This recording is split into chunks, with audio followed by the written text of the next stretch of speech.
I asked myself, why would the IEBC,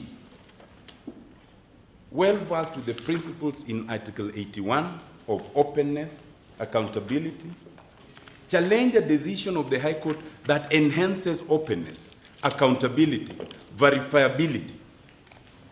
And why would the Honorable the Attorney General support the IEBC in that quest?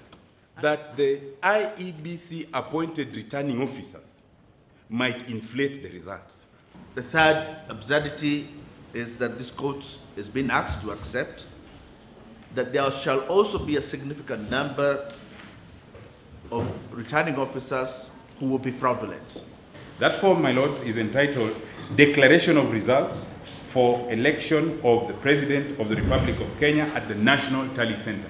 And if you look at the end of the form, it is signed by the chairperson of the appellant, and he is required, other than to append his signature and the date, he is also required to append his ID number. That form exists.